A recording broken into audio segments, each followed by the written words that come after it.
Paulo e Estevão, pelo Espírito Emmanuel, psicografia Francisco Cândido Xavier. Segunda parte, capítulo 1, parte 3. Saulo sentia-se feliz. A presença de Ananias confortava-o, sobremodo como velhos e fiéis amigos almoçaram juntos. Em seguida, e sempre satisfeito, o generoso enviado do Cristo retirou-se, deixando o ex-rabino todo entregue à meticulosa cópia dos textos. No dia seguinte, Saulo de Tarso levantou-se lépido e bem disposto. Sentia-se revigorado para uma nova vida. As recordações amargas lhe desertaram na memória. A influência de Jesus enchia-o de alegrias substanciosas e duradouras. Tinha a impressão de haver aberto uma porta nova em sua alma, por onde sopravam céleres as inspirações de um mundo maior. Depois da primeira refeição, não obstante o dissabor que a atitude de Sadoc lhe causara, procurou avistar-se com o amigo, levado pela sinceridade que lhe pautava os mínimos atos da vida. Não o encontrou, contudo, na residência particular. Um servo informou que o amo saíra com alguns hóspedes em direção à sinagoga. Saulo foi até lá. Os trabalhos do dia estavam iniciados. Fora feita a leitura dos textos de Moisés. Um dos levitas de Citium havia tomado a palavra para os respectivos comentários. A entrada do ex-rabino provocou curiosidade geral. A maioria dos presentes tinha conhecimento da sua importância pessoal, bem como do seu verbo ardoroso e seguro. Sadoc, porém, ao vê-lo, fez-se pálido, e mais ainda quando o jovem de Tarso lhe pediu uma palavra em particular. Embora contrafeito, foi-lhe ao encontro. Cumprimentaram-se sem dissimular a nova impressão que já agora mantinham entre si. Em face das primeiras observações do novel evangelista, formuladas em tom amável, o amigo de Damasco explicou, evidenciando o seu orgulho ofendido. De fato, sabia que estavas na cidade e cheguei mesmo a procurar-te na pensão de Judas. Tais foram, porém, as informações do hoteleiro que me abstive de ir ao teu aposento. E cheguei até a pedir-lhe segredo da minha visita. Com efeito, parece incrível que te rendesses também tu, passivamente, aos sortilégios do caminho. Não posso compreender semelhante transmutação em tua robusta mentalidade. Mas Sadoc, replicou o jovem tarsense, muito calmo, eu vi Jesus ressuscitado. O outro fez grande esforço para conter uma ruidosa gargalhada. Será possível, objetou com zombaria, que tua índole sentimental, tão contrária a manifestações de misticismo, tenha capitulado nesse terreno? Acreditarias mesmo em tais visões? Não poderias imaginar-te vítima de algum disfarçado adepto do carpinteiro? Tuas atitudes de agora nos causarão profunda vergonha. Que dirão os homens irresponsáveis que nada conhecem da lei de Moisés? E a nossa posição no partido dominante da raça? Os colegas do farisaísmo hão de arregalar os olhos quando souberem da tua clamorosa defecção. Quando aceitei o encargo de perseguir os companheiros do operário de Nazaré, reprimindo-lhes as atividades perigosas, fi-lo pela amizade que te consagrava. E não te doerá a traição dos votos anteriores? Considera como se dificultará nosso escopo quando se espalhar a notícia de que capitulaste perante esses homens sem cultura e sem consciência. Saulo fitou o amigo, revelando imensa preocupação no olhar ansioso. Aquelas acusações eram as premissas do acolhimento que o aguardava no cenáculo dos velhos companheiros de lutas e edificações religiosas. Não, disse ele, sentindo fundamente cada palavra, não posso aceitar as tuas arguições. Repito que vi Jesus de Nazaré e devo proclamar que nele reconheço o Messias prometido pelos nossos profetas mais eminentes.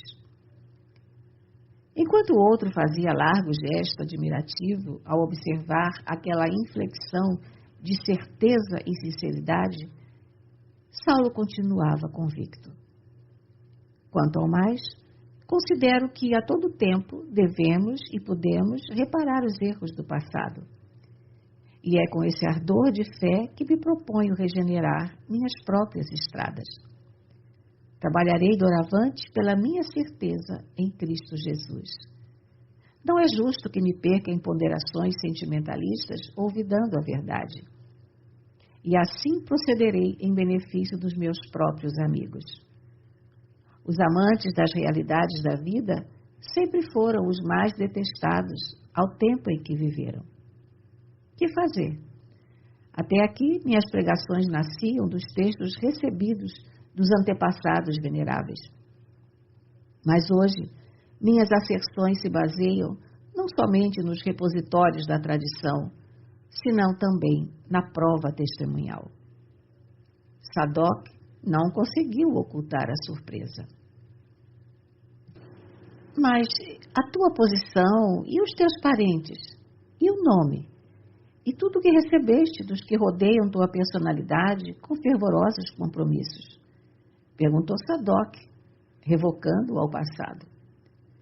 Agora estou com Cristo, e todos nós lhe pertencemos. Sua palavra divina convocou-me a esforços mais ardentes e ativos. Aos que me compreenderem, devo naturalmente a gratidão mais sagrada. Entretanto, para os que não possam entender, guardarei a melhor atitude de serenidade, considerando que o próprio Messias foi levado à cruz. Também tu com a mania do martírio? O interpelado guardou uma bela expressão de dignidade pessoal e concluiu: não posso perder-me em opiniões levianas. Esperarei que o teu amigo de Chipre termine a preleção para relatar minha experiência diante de todos. Falar nisso aqui? Por que não? Seria mais razoável descansares da viagem e da enfermidade, meditando melhor no assunto, mesmo porque tenho esperança nas tuas reconsiderações relativamente ao acontecido.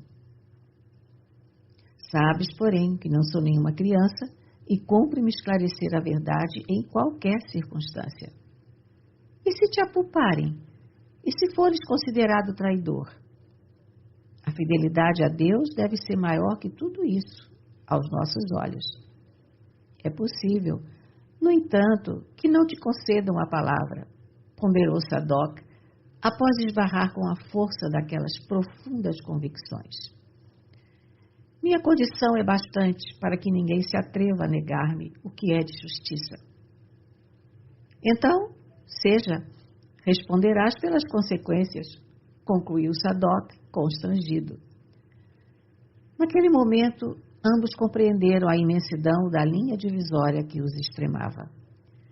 Saulo percebeu que a amizade que Sadoc sempre lhe testemunhara baseava-se nos interesses puramente humanos. Abandonando a falsa carreira que lhe dava prestígio e brilho, via esfumar-se a cordialidade do outro. Mas de tal cogitação, logo lhe veio à mente que também ele assim procederia, provavelmente, se não tivesse Jesus no coração. Sereno e desassombrado, evitou aproximar-se do local onde se acomodavam os visitantes ilustres, buscando aproximar-se do largo estrado em que se improvisara uma nova tribuna. Terminada a dissertação do levita de Citium, Saulo surgiu à vista de todos os presentes, que o saudaram com olhares ansiosos. Cumprimentou afável os diretores da reunião e pediu vênia para expor suas ideias. Sadoc não tivera coragem de criar um ambiente antipático para deixar que tudo corresse à feição das circunstâncias. E foi por isso que os sacerdotes apertaram a mão de Saulo com a simpatia de sempre, acolhendo com imensa alegria o seu alvitre. Com a palavra, O ex-rabino ergueu a fronte nobremente, como costumava fazer nos seus dias triunfais. Varões de Israel, começou em tom solene, em nome do Todo-Poderoso, venho anunciar-vos hoje, pela primeira vez, as verdades da nova revelação. Temos ignorado até agora o fato culminante da vida da humanidade. O Messias prometido já veio, consoante o afirmaram os profetas que se glorificaram na virtude e no sofrimento. Jesus de Nazaré é o Salvador dos pecadores. Uma bomba que estourasse no recinto não causaria maior espanto. Todos fixavam o orador atônitos. A assembleia estava obstúpida. Saulo, contudo, prosseguia intrépido, depois de uma pausa. Não vos assombreis com o que vos digo. Conheceis minha consciência pela retidão de minha vida, pela minha fidelidade às leis divinas. Pois bem, é com este patrimônio do passado que vos falo hoje, reparando as faltas involuntárias que cometi nos impulsos sinceros de uma perseguição cruel e injusta. Em Jerusalém, fui o primeiro a condenar os apóstolos do caminho, provoquei a união de romanos e israelitas para a repressão, sem tréguas, a todas as atividades que se prendessem ao Nazareno. Varejei lares sagrados, encarcerei mulheres e crianças, submeti alguns à pena de morte, ocasionei um vasto êxodo das massas operárias que trabalhavam pacificamente na cidade para seu progresso. Criei para todos os espíritos mais sinceros um regime de sombras e terrores. Fiz tudo isso na falsa suposição de defender a Deus, como se o Pai Supremo necessitasse de míseros defensores. Mas, de viagem para esta cidade, autorizado pelo Sinédrio e pela Corte Provincial, para invadir os lares alheios e perseguir criaturas inofensivas e inocentes, eis que Jesus me aparece às vossas portas e me pergunta, em pleno meio-dia, na paisagem desolada e deserta: Saulo, Saulo, por que me persegues? A essa evocação, a voz eloquente se enternecia e as lágrimas lhe corriam copiosas. Interrompera-se ao recordar a ocorrência decisiva do seu destino. Os ouvintes contemplavam-no, assombrados. Que é isso? Diziam alguns. O doutor de Tarso graceja. Afirmavam outros sorrindo, convictos de que o jovem tribuno estivesse buscando maior efeito oratório. Não, amigos, exclamou com veemência. Jamais gracejei convosco nas tribunas sagradas. O Deus justo não permitiu que minha violência criminosa fosse até o fim em detrimento da verdade e consentiu, por misericórdia de acréscimo, que o mísero servo não encontrasse a morte sem vos trazer a luz da crença nova. Não obstante o ardor da pregação, que deixava em todos os ouvidos ressonâncias emocionais, rompeu no recinto estranho vozerio. Alguns fariseus mais exaltados interpelaram Sadoc em voz baixa quanto ao inesperado daquela surpresa, obtendo a confirmação de que Saulo, de fato, parecia extremamente perturbado, alegando ter visto o carpinteiro de Nazaré nas vizinhanças de Damasco. Imediatamente estabeleceu-se enorme confusão em toda a sala, porque havia quem visse no caso perigosa defecção do rabino e quem opinasse por enfermidade súbita que houvesse dementado. Varões de minha antiga fé, trovejou a voz do moço tarcense, mais incisiva. É inútil tentar desempanar a verdade. Não sou traidor, nem estou doente. Estamos defrontando uma nova era, em face da qual todos os nossos caprichos religiosos são insignificantes. Uma chuva de impropérios cortou-lhe repentinamente a palavra. Covarde, blasfemo, cão do caminho, fora o traidor de Moisés. Os apodos partiam de todos os lados. Os mais afeiçoados ao ex-rabino, que se inclinavam a supô-lo vítima de graves perturbações mentais, entraram em conflito com os fariseus mais rudes